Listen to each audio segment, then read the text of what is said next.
Everything looks good.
Welcome to Meet the Author, where you can join in on insightful conversations with best-selling and award-winning indie published authors. Your hosts today are Rob and Joan, who themselves are indie published authors, book publicists, and paranormal investigators with Tampa Bay Spirits, based in Tampa Bay, Florida. Thanks for dropping by. And now, on with the show. Hi, we're here. Yeah, we're having trouble with Facebook again. Yeah, Wouldn't you know? Joe Conjal says, good evening, Rob and Joan. We seem to have lost 2 Facebook channels. 1 Facebook channel. Yeah. Anyway. George Duke says, I'm here more. Hi, George. Hi, George. Chris Chrisman said, hi, Rob. Hi, Chris. Good to see you tonight. Rob and Joan Carter. You were saying hi to that, Rob. Joyce out in New York says, hi, Joan and Rob. Hello, everybody. Sorry if you had trouble getting in. We'll have to figure that out after the show. Facebook things, they're crazy. Facebook drives me crazy, but thank you for being in our audience, whether you're watching us now live or watching us later or listening to us on an audio. We're really glad that you're here today. Yes, we certainly are. Okay, so I want to remind everybody on Thursday nights at 9 o'clock, WDJY.com. Go on there and you can hear our shows there. 99.1 FM Atlanta. If you can listen to it on the radio too. 99.1 FM if you live in the northern Georgia area. Saturdays at 5:30 p.m. is Episode Rewind every week, right here where you're watching right now. And then next Wednesday at 7 o'clock right here, it'll be author Michael Sanchez, and that'll be a live show. Want to remind everybody about the San Leon book signing, southeastern Texas, Saturday, April 27th. That's noon until 4. I think there's some space open for a couple more authors, a few more authors. That's at the Pier 6 restaurant there in San Leon, Texas. And if you're interested in that, the email address for George, who's coordinating this and hosting it, is mayanartintl at yahoo.com. That's mayanartintl@yahoo.com. Or you can call him at 281-229-0775. Now that's in southeastern Texas. And like I said, they've got space open for some more authors. So don't be shy. And thank you. It's right there. There we go. Hello, we're back again. We are back again. Also want to let everybody know this Saturday is our launch of A Chance of a Ghost. It's available for pre-order right now, but you can actually read it starting Saturday. It'll be downloaded onto your reading device, or you can buy a paperback at that point and have it sent to you. It's A Chance of a Ghost, book 23 in the Magnolia Bluff Crime Chronicles by us. RC and JP Carter. We have 2 more comments. Phew. Surprising, the Facebook link were perfect for me. Yeah, one Facebook channel is working. Yeah, we we usually lost one broadcast. altogether. Yeah, we broadcast So, off of 2. We lost 1 altogether. yeah. And George Dismuke says we have 20 authors and exhibitors for the book signing. We need 6 more, but the cutoff date is the 20th. Okay. Good to know, George. Good to know. Which is Saturday. Yes. Which is when our book launches. Reminder. All right. Okay. Enough of that. All right. All right. So let's see here. What else we want to talk about? Anything else? No. Yeah, I think so. I want to talk about Robert. All right. All right. Do you want to show this first? What?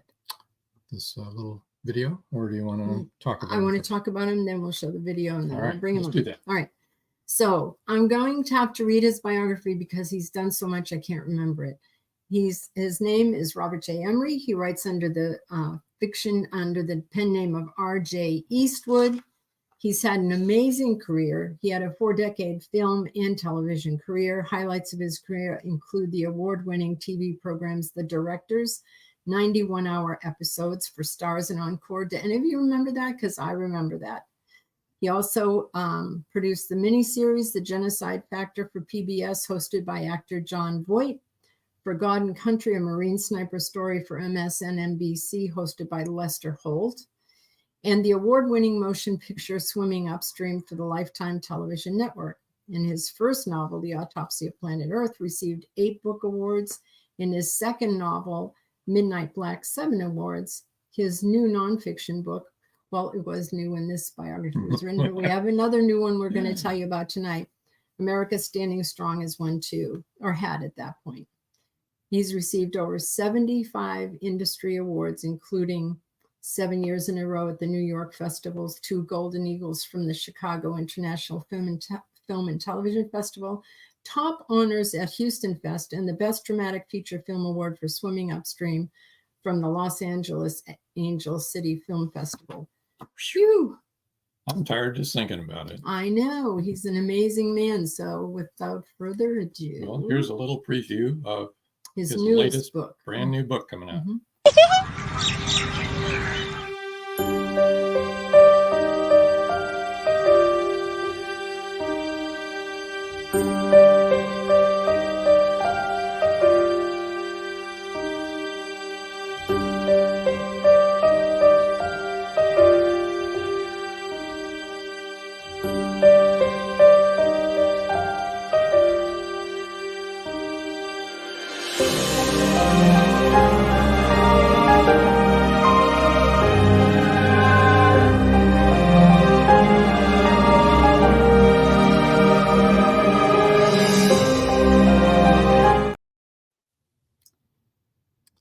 Without further ado, Yes.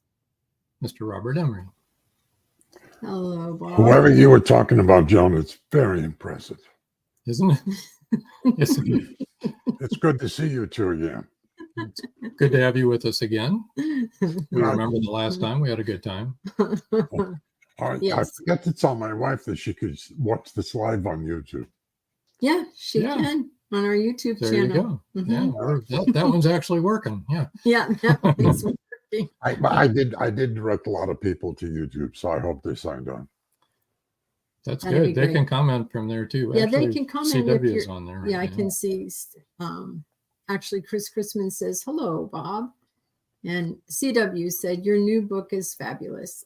Oh, He was talking about our I book. think he was talking about our book. He 'cause just he's- hit okay. advanced copy. he had an advanced reader copy because he's part of the same writing group that we're a part of that puts out Magnolia Crime Chronicles. He's actually the boss. He is the boss. There are 12 authors. Of course, we operate as one because we co-write. And so 12 different books every year in this crime chronicle, all taking place in the same town. Crazy, huh? Marjorie Deering says, late to the podcast. Company just left. Yeah, Marjorie. Well, we're glad that you're here, Marjorie. Yeah. They could have stayed and watched. Yeah. I'm just saying. Anyway, so the amazing person we were talking about is this Bob that we're talking to right now. Yes. And this is his newest book, Megastar. that for the people who just are listening on audio, you didn't hear what this book was about. So could you kind of give a little short, review of the book? Let people know what it's about. Yeah, I would love to tell you the backstory. I had this idea that I wanted to write about one man's life from his birth to his death, but I had no idea who he was, what the story was going to be. I mulled it over in my head, and I was obsessed with the idea. I happen to be a fanatical Andrea Bocelli fan, and I play all his albums in my car. And I was driving around one day, and I thought, wouldn't it be wonderful if I took a young kid, young 19-year-old, just turned 19, and he discovers in the church choir, he sings in the church choir, he has an extraordinary voice that brings out the emotion in people. To make a long story short, he gets hooked up with an agent in New York. The agent gets him on the national or international broadcast of a program called Sing America Sing. And lo and behold, he wins. And then the next thing you know, he's on tour. But I have to back up a little bit and say his mother, who was unstable, left him damaged. And so he does not have the ability to deal with this sudden fame and fortune. But and a scene that I'm going to read for you a little later, he meets this young woman, falls in love with her. It is a love story, I'll admit it. And but because of the fame and fortune starts getting to him, and he starts believing in all this junk, she is pushed away. And so there's a heavy part of the book where he works to get her back. If I got into it anymore, I'd give too much away.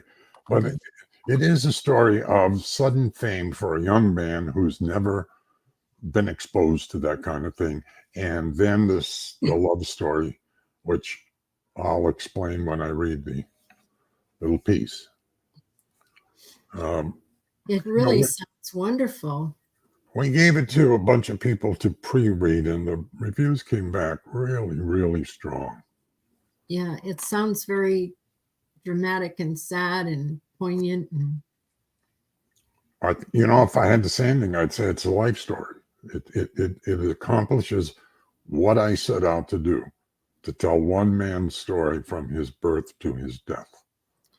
CW says fictional biographies are great to write and read. That's true. That's what this is, a fictional. Yeah, I guess you could call it that. Has nothing to do with me, so. Well, it is one man's story of his life. Yeah. So his mother was mentally. Well, she was raised. Her mother and father overdosed on drugs, killed themselves. She was raised by her grandparents, the mother and father of her father, and they were drug addicts. Whoa! And she got a pretty rough upbringing, and it mentally made her totally unstable. Reality was not part of her world, and there was fear when the elderly couple were drunk or were taking drugs, and would abuse her, verbally abuse her, and on a couple occasions smacked her around. And it was the drugs talking. And then she passes this on to her son. She has a one-night stand, and it produces this son, and she's left alone with him. And over his young years, he becomes her. Yeah. How do you overcome that? Yeah, it's hard to overcome. Harvey Rosenblum said, loved the book. Your book. He did. Oh, Harvey. Harvey. Well, now, wait a minute. I have to admit, Harvey and I know each other. Yeah, well we kind of guessed that. We guessed that. But Harvey is very tough. And if he says he liked the book, he means it. There you go. Of course, I didn't think he meant anything else. Joe Conchel says, "Hi, Bob. I'm always curious why someone chooses to write using a pen name. Why do you do it, and what went into you choosing your pen name?" I have the same question he did. Why in the world did I ever do that? But I'll tell you, the reason is because I also have written 6 nonfiction books, and I wanted to write those under my name, and I wanted to separate it. Number 2 is I'm a fan of Clint Eastwood, so I took his last name, but his initials and mine are the same.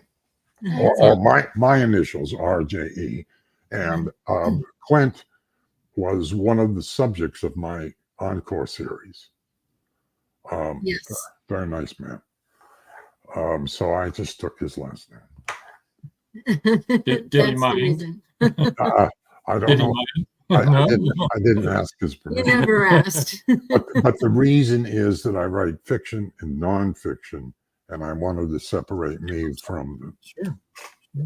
That makes good sense. I think so too. Yeah. So it really sounds like he had a tragic life. I won't ask you how he died because, you know, that's going to be too many spoilers, but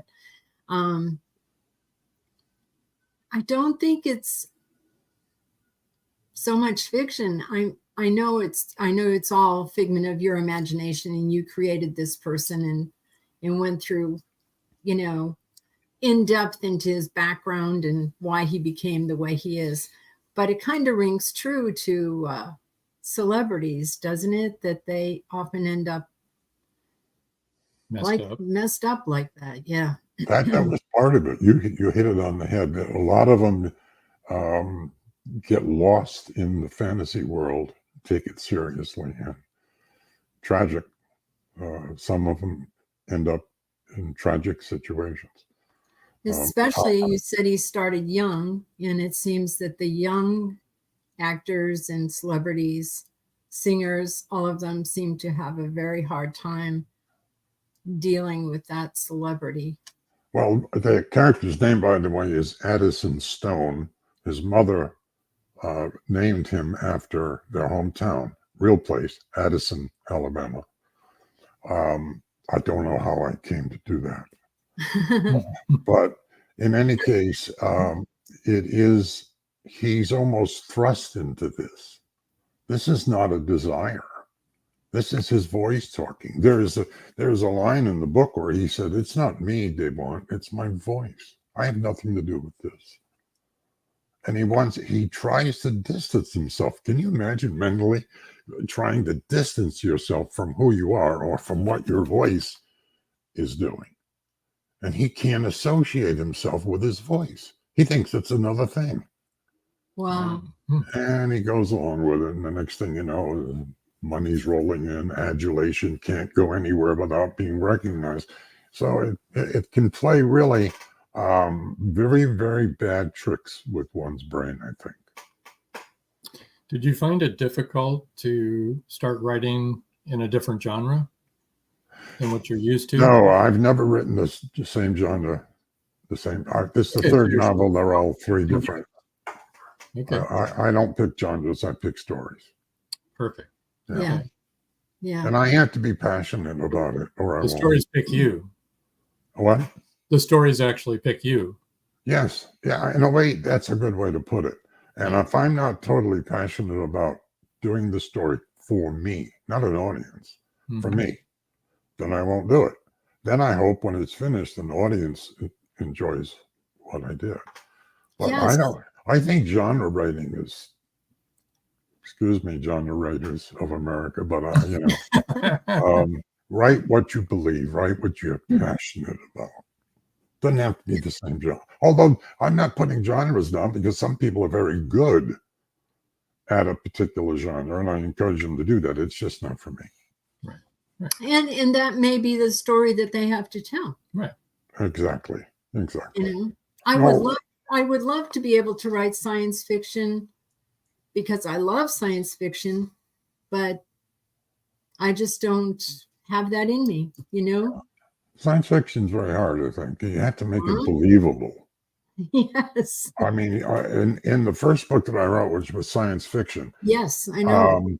the Autopsy of Planet Earth. Mhm. I had to find a way to make it sound like this could really happen. And if I Mhm. couldn't find it, I wouldn't write the book. But that's not so hard. Bring a little reality into it, and There you go. you go from there. Okay, we need to take our first break. When we come back from that first break, you're going to share a reading with us from Megastar. Okay. Looking forward to it. Stand Me by, too. everybody. Don't go away. We'll be right back. It's every parent's worst nightmare. Police officer Madison Jackson awakes to discover her baby kidnapped from her crib. Was it revenge for someone she arrested, or something far more sinister? Madison's estranged husband is incarcerated in Supermax. As the second in command of a deadly Mexican cartel, did he issue the order to abduct their daughter? Bye, Baby, Bye, from author Kelly Marshall. Get your copy today.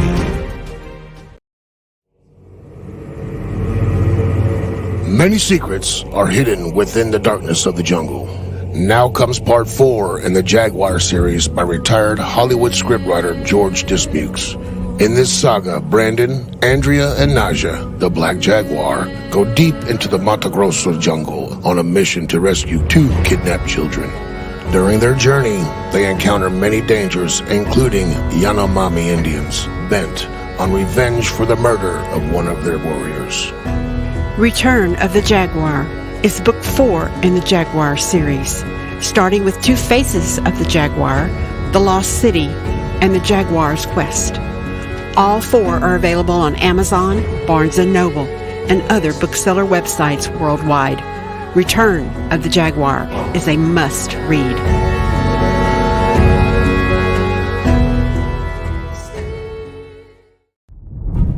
Profiteers are preying on displaced souls who seek freedom, sacrificing everything.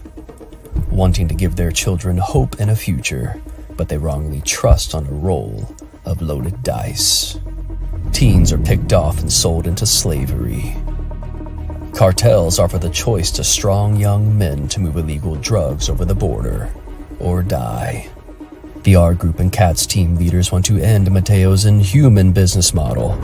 The heroes must derail the human exploitation and opioid epidemic, killing people in increasingly dramatic numbers. If they can save even a few from the jaws of death, they win. The present-day battle is in full swing, yet it can end badly for humanity unless the Enigma heirs triumph. Who will survive the onslaught? And how fast can they make Mateo pay?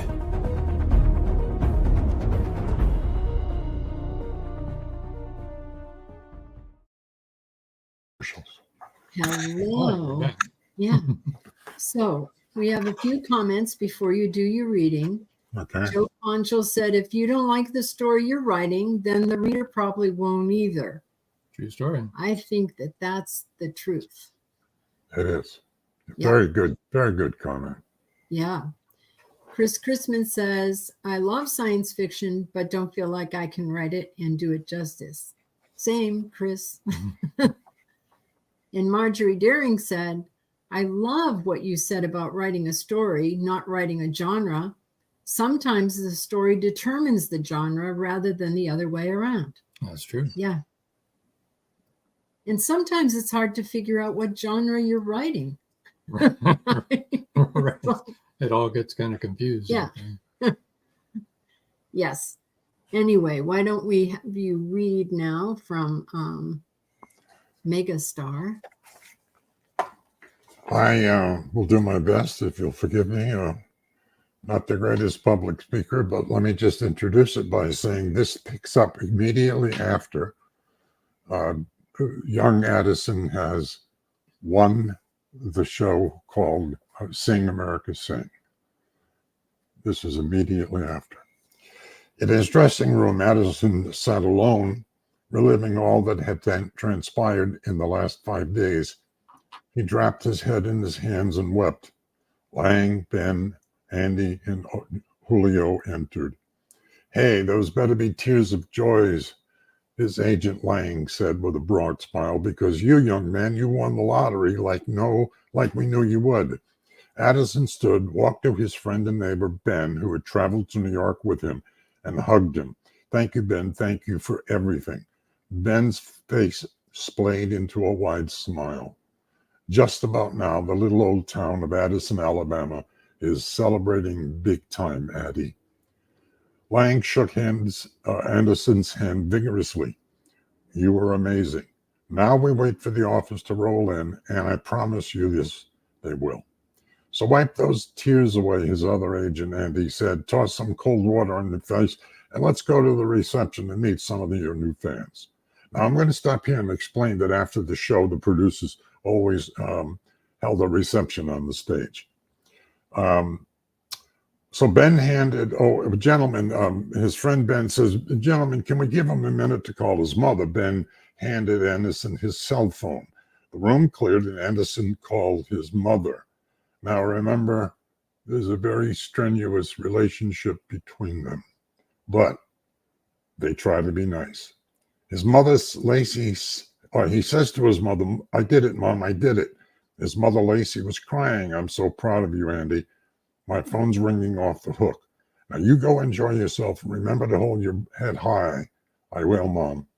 When do you get home? She asked. I don't know yet, Mom. It's up to Lang and Andy and what happens next.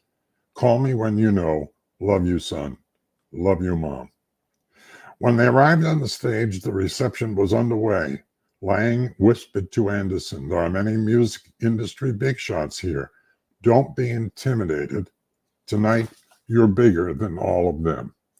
Addison smiled, but inside he was scared to death. As he entered the reception area, the entire gathering applauded. Stan and Sally Potts were the first to approach. Hi, Anderson, I'm Stan Potts, and this is my wife, Sally. We're the producers of the show. Oh, yes, Anderson said, of course. Nice to meet you. I want to thank you for this opportunity, Mr. and Mrs. Potts. Believe me when I tell you your life is about to change dramatically, and that's an understatement, Sally said. Congratulations on your amazing first-class performance. My wife knows when a talented newcomer is about to fly high, young man, Stan added. Stay focused, and you'll fly higher and higher.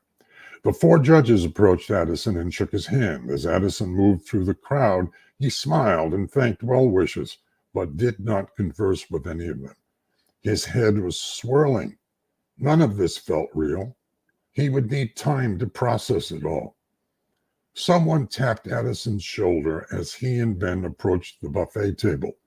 He turned and came face to face with a beautiful young woman with large, penetrating blue eyes that sparkled like diamonds. Reddish blonde hair touched her shoulders, and he noticed she had a great figure to boot. Hi, she said, I'm Hannah. She took Anderson's right hand in hers, cupped her left hand over the back of his and gently squeezed. Her grip was firm, and her hand was warm. That was one hellacious performance, Mr. Stone. Addison's heart skipped a beat. He couldn't take his eyes off this stunning young woman. He stuttered, please call me Addison. Are you in the music business? She said, no, not me. A friend of the production staff slips me a ticket whenever I can make the show. Nice to have a friend like Hannah, she says, Hanna, without the H at the end. That was my mother's idea. Now, without the H, Addison repeated. After tonight, young man, everyone will know the name Addison Stone. Addison blushed. I don't know about that. Trust me, she said. They will. What's next for you? Well, that's up to the sermon agency who represents me. Well, Addison Stone from Addison, Alabama. That was my mother's idea. I'm happy for this opportunity to have met you. Hannah glanced over at her watch. I promised to meet up with friends after the show. Good luck to you, Addison. She hesitated before turning to leave and stared at Addison as if to say something, but she didn't. She just stared. Are you going to say something? Addison asked. No, I mean, yes. When you sang Your Love, several people near me had tears in their eyes. The same is true when you sang Time to Say Goodbye. You sing with great emotion, and it touches people. That's a gift. Thank you, Hannah. Well, she says I have to go now. Best of luck to you, Addison. I'm sorry. Hannah turned and began to walk away. Addison blurted, boyfriend? Addison, getting names mixed up here. Hannah turned back and asked, what? I was just wondering if you were meeting a boyfriend. She says, I don't have one. Addison smiled again and said, me neither. I mean, a girlfriend. And Hannah said with a chuckle, we both need to get a life. You take care now, Addison Stone. She turned to leave again. Addison, what's with the names, Bob? Hannah, and called to her. Hannah turned back over her shoulder and said, yes. I was wondering if could I see you again sometime? Hannah thought for a moment. Yeah, okay, I would like that. How long will you be in New York? I don't know, Addison replied. Hannah took out a small pad from her purse, wrote her cell number, and handed it to Addison. If you're going to be in town for several days, call me. Oh, okay. Addison smiled. I will, I promise. Hannah tossed him a thumbs up and began walking away, but stopped, turned back, and smiled. Enjoy yourself. Tonight you are on top of the world. Be well, Addison Stone. Call me if you can.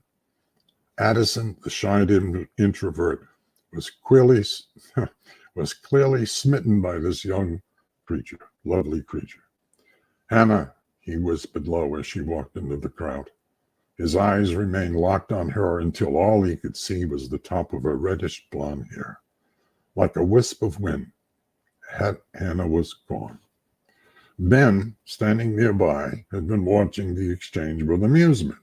He inched closer to Addison and whispered, see something you like? What? Addison said. Ben chuckled. There's going to be a lot of pretty women circling you before long. Don't know what you're talking about, Ben. Let's eat. I can take it another page if you want me to. I'm going to jump ahead, and okay. He gets back to his to his hotel room. He can't wait to get back. He wants to make a note in his journal. He's desperate. He wants to make the note. He says, tonight was magical, he wrote. Not only did I win the show, a mind blower in itself, but I met a beautiful angel named Hannah, who moved me in ways I have never experienced. She took my breath away. I hope to spend time with her before Lang and Andy send me off to parts unknown. God, was Hannah beautiful or what? My challenge now is taking Ben's advice and moving beyond the past into the future. Will I be able to do that? Why do I question myself? Why is it so difficult to accept what happened to me? Why? Wow. I hope I didn't stumble too much. No, it was very good. You did a good job. Yeah, but I failed to mention, by the way, that he has a stammer from his childhood, and it comes up when he gets nervous. Interesting, but not when he sings. No. This guy has a golden voice. And I think that's really accurate to people who stammer. If they act or they sing, they don't stammer when they're doing that. Right. Just when they're having to, say their own thing. Right. Oh, Connie Clary says, hello, everybody. Hi, Connie. Sorry, I'm late. No problem. That's okay. And Chris Chrisman said, great reading. Oh, yes. Thank you. There is a follow-up now, and we're into the love story. Deeply into the love story. Yes. Obvious that he loves her and that she cares for him. She does, because, I can't give it away. Don't give it away. Don't give it away. I was just going to tell you how they meet up for the second time. Okay. If I do that, I blow it. Buy the book. If you want to see what happens, buy the book. Joe Conchel said, enjoyed the reading. Oh, good. Thank you. Yes. Well, actually, celebrity and all this type of thing, production, is something you really know and you understand. And so you have a... I over my career, and mainly because of the director series, I've worked with and met just about every Hollywood star there is. Some of them I love, some of them I don't love so much. I will speak extremely well about Tom Hanks. We worked together 3 times, and he is, if he was sitting here with us, you'd think you knew him your whole life. Wonderful, wonderful guy. But you also get those that come in and they throw at you the Addison Stone crap. The celebrity, they walk in, like for instance, Tom would walk in and we would work together. He came alone, drove himself, came alone. Others who I will not mention walk in with a PR person and a couple of agents and a makeup person, and you can tell, that they're into the celebrity. And I have to say that I'm not criticizing them, because it's tough when everybody is thinking you're God, Well, when you were talking about Addison before the reading, what you explained was part of his problem came from him believing his own press. Yeah. He got carried away with that. He thought he was all that, How do you not? You have to be, I think you have to be a strong individual to separate yourself from that. And there are many, many that do, of course. Yeah, it is. I think it is hard. I'm sure it is. I don't know. I've never been a celebrity, but I think it would be hard. No. Joe Conchel said, it's like being behind the scenes of American Idol. You're on TV every Wednesday. Oh, I know. There is a lot of information in the book about the entertainment business and what one goes through. So I think they'll enjoy that too. Oh, yeah. A little bit behind the scenes stuff. So you spent years researching. Yes, he did. His whole life. And I have to thank Andrea Bocelli. Yes. Yeah, of course. Connie Cleary said, I enjoyed the reading too. Chris Christman said, some celebrities forget to be just a person. And Connie Cleary says, exactly, Chris. Yeah. Well, now, was that Chris Christman, the author? Yes, it is Chris Christman, the author. Oh, yeah, absolutely, Chris. I've seen you on Facebook. And this is Paul Rushworth Brown. Hello, Paul from Sydney is here. Hello, Robert. Hello yourself. Hello, Paul. Good day, mate. Good day. Good morning, we should say, Paul. It's early in Sydney. Well, it seems like a very detailed story about the sad life of what people who are not celebrities would think, they have it all. People aspire to do that. Yeah. I hope people will find joy in the end of this book. I mean, I can't even begin to tell you what the ending is, but I hope that the people will see what I did and why I did it. Oh, now you have me wondering what. How that. I sent you an early copy. Well, what do they call them? ARCs, early reading copies. There you go. Paul Rushworth Brown says, good day, put a shrimp on the Barbie. Not the Barbie movie, though. That's funny. No, yeah. All right. Yeah. Why don't we take our last break? Oh, and when we come back, it's time to when we come back, we'll tell everybody where to reach you and talk some more. Yes, yes. It's not over, folks, so don't go away. Don't go away. If we can find our commercials. An unforgettable mystery thriller that will transport you back to 17th century England. Introducing Dream of Courage, facing fear head on, your passport to 17th century mystery, mayhem, and murder. Follow Robert and John Rushworth through Leeds' bustling Briggate district, where danger lurks in the shadows, embodied by the thief-taker Jacob Wilding. You will laugh, you will cry, and be in awe of the twists and turns. Its meticulous attention to character development, emotional nuance, and the unfolding of the story's layers. promise a compelling and emotionally charged journey. The U.S. National Times said, modern writers usually don't know what it was like to live in the past, but Rushworth Brown does this with great skill. Uncover the secrets of Smythe, the enigmatic tavern keeper who sends Robert to the Haven, to the pirate Captain Girlington. Will he outweed danger in the nick of time? It's 1919, and Eric Laska returns from the war in Europe. Two new enemies await him in the small, coal-mining town he calls home. One is a threat to his relationship with Rebecca, the love of his life. The other, a bloodthirsty beast, is stalking the mining town residents. The townspeople suspect Eric of one of the killings. An old man and Rebecca's 11-year-old sister have seen the beast, but only Eric believes their story. To protect the town and clear his name, he's forced to prove the werewolf exists. Available on Amazon. The Horror Within by Marjorie Swift Doring. Paradise, my prison. Charlie Flint awakens from a deep sleep and finds himself alone on a tropical beach surrounded by a palm tree jungle and exotic animals. He cannot remember who he is or anything about his life. First, he must find food and build shelter and protect himself from hidden dangers. As his memory gradually returns, it reveals what a very flawed person he is. A man who made too many mistakes, made too many enemies. The implications of the truth are staggering. How did Charlie get there? And will he save himself?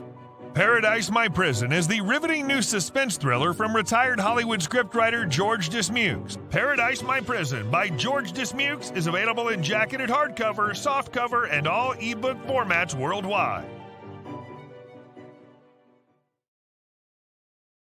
Hello. Hello, we're back. Paul Hollis says, hey, Joan, Rob, and Bob. Been here since way before the first commercial. Just didn't want to disturb a great show. Oh, you Thanks, can always say Paul. hi. Yeah, you can always say Yeah. hi. Yes. So let me bring up your website so people can find you and get in touch with you.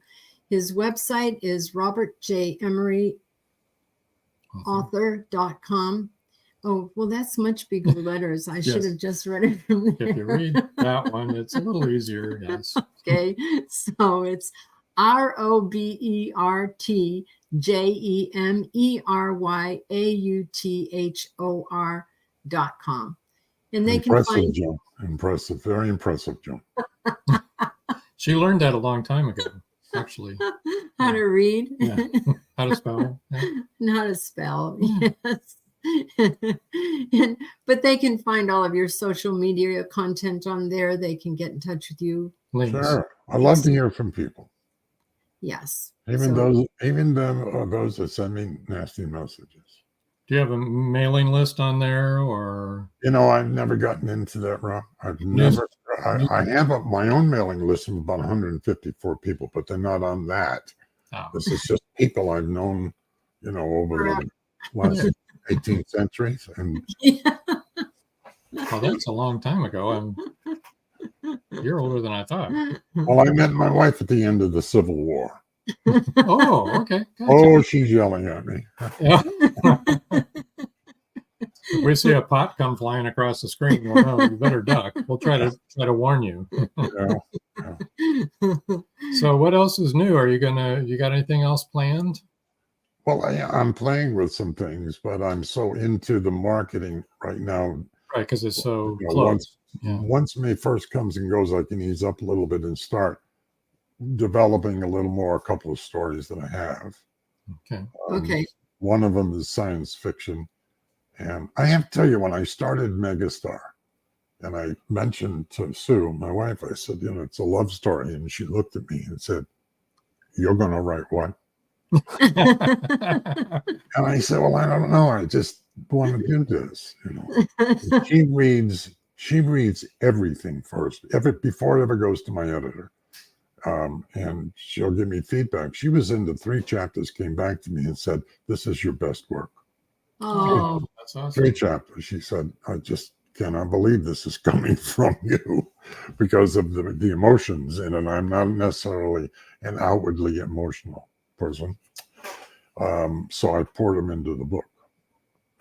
That's wonderful. George Dismuke says, "Hey, Robert, you interested in doing an Under the Sea adventure movie?" Oh, really? And I know George's name from Facebook. There you go. You should.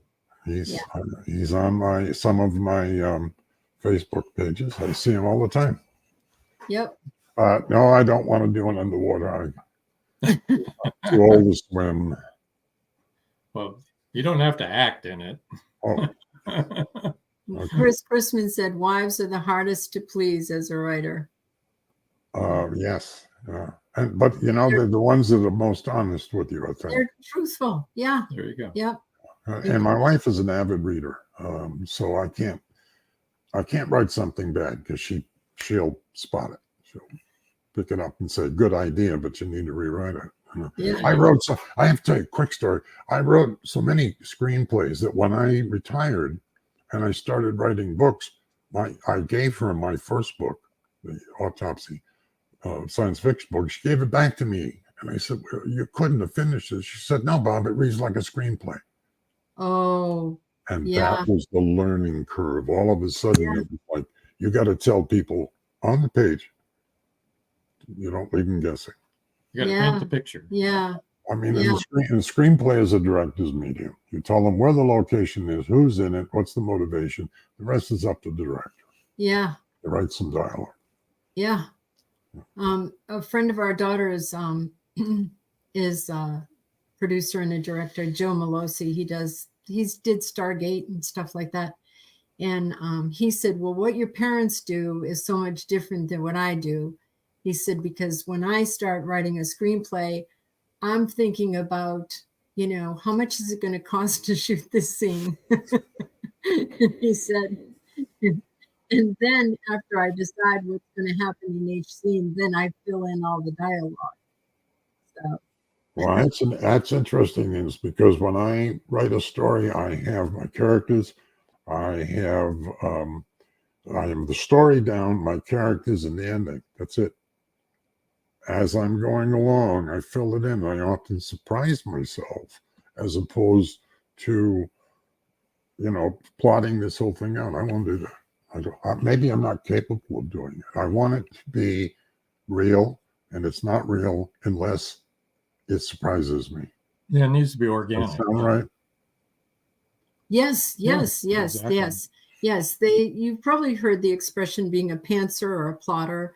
And a plotter is a person who follows a storyline, beginning, middle, end, and they fill in each chapter, outlines it.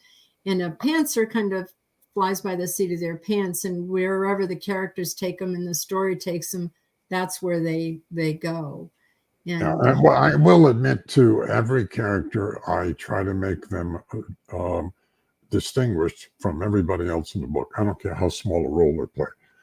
Is there something that's got to separate them? You can't write, the same dialogue the same way for everybody. No, and I always give them a little something that separates them. And I also, by the way, I have this penchant for writing the way people talk. Science books should be nice and clean, not novels.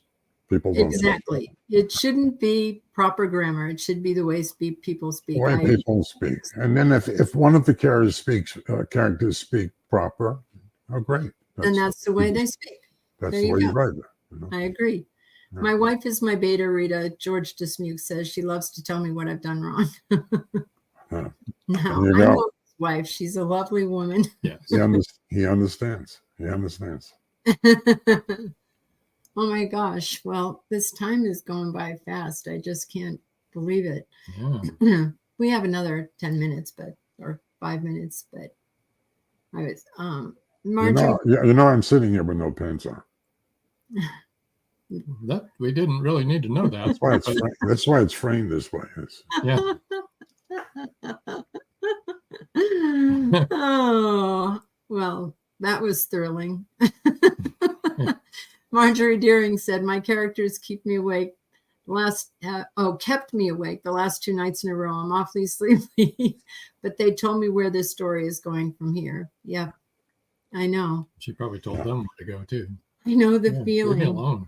I know. I'm sure, a lot of writers go to bed and they can't fall asleep because they're writing dialogue or they're thinking. I know it's with me. I woke up at 2 this morning with that. Yeah. Our next book coming for in. Magnolia Crime Chronicles. It's like And that doesn't hot off the presses. That doesn't need to be done until next April. Not now. I'm trying to sleep. I know. Go away. I've already been woken up by one of the characters. It's the person who gets murdered, but I'm not going to tell you who it is.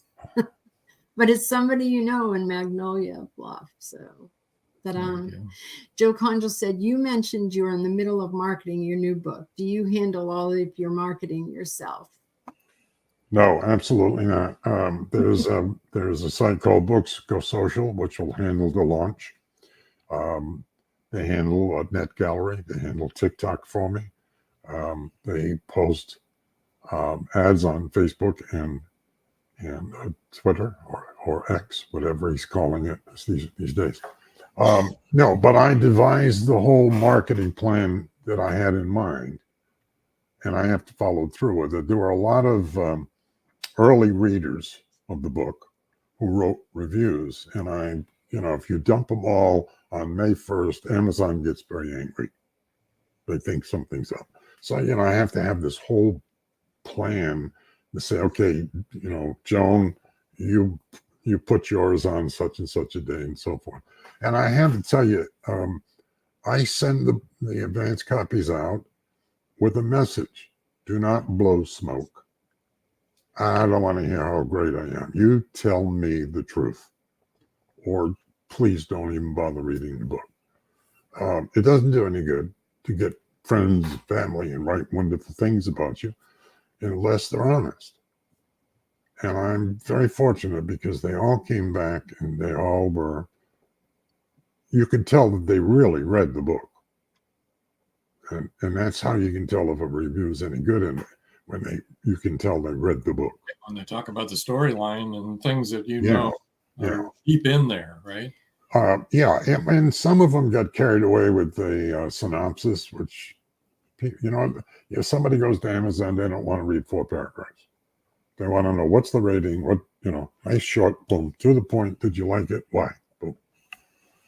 Yeah. Well, when I read a review, if I'm interested in a book, I look for things that key me into, is this the kind of book I want to read? Exactly. And so that's what I want to see, does it have this, and this? And if it has those things, then I want to get that book. Yeah. So really, when you write a review, keep that in mind, people. Please say what you liked about the book, why you liked the book. You don't need to give a detailed synopsis of the book, just why you enjoyed the book and what was pleasurable. Yeah, you've already got one of those. Yeah, you've already got another thing that I do is if I review somebody's book, I make sure I talk about the author and why I thought they did a good job, or why you know what I'm saying? Talk about the author's talent. Talk about what was different about that author's work. So very few times will I ever review a book and tell anything about the story. Maybe I'm prejudiced. I talk about the authors and their abilities. Your blood, sweat, and tears are in every book that you write. So. That's right. Yeah. That takes a lot. And it's your creation, It's your creation. It's your right. Baby. Anybody that's written a book knows how hard it is. Yes. That's right. I mean, this book took me a year and a half. Yeah. A year and a half before I said to my publisher, okay, all right, let's go. So, and I know that every author goes through this. It was a whole life. So nothing special with me. Well, Bob, I think we need to wind up for tonight. Yeah. Thank you so much for joining us. It was great to have you back again, and we'll have you back again with your next book. Yeah. Thoroughly enjoyed it. I want to remind everybody that when I was 12-year-old, my mother sat me down and said, "My son, you don't have a serious bone in your body." You showed her, didn't you? So I've been the Joker all my life. Thank you so much, guys.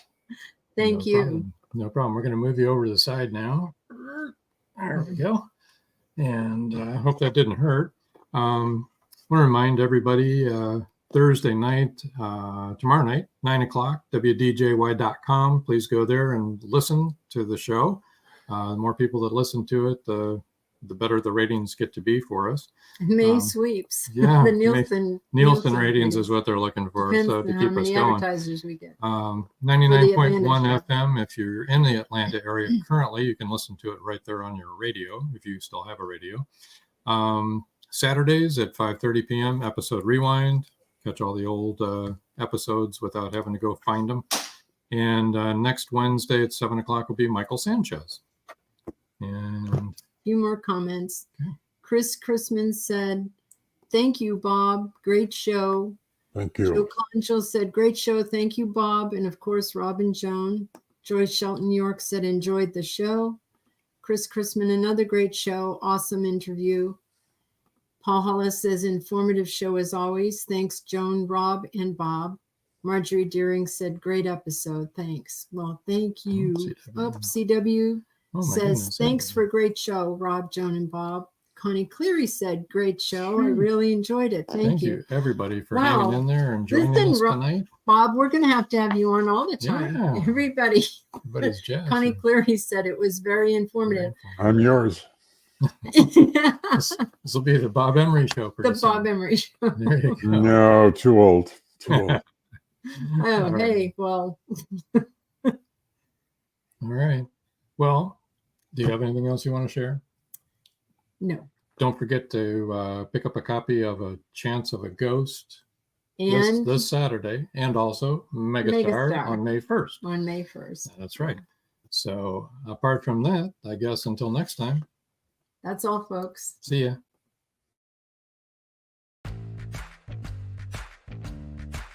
Live every Wednesday, your Voice of Indie hosts Beam Weeks and Stephen Gees welcome authors, musicians, publishing industry pros, artists, and assorted creative guests for an exciting interactive hour.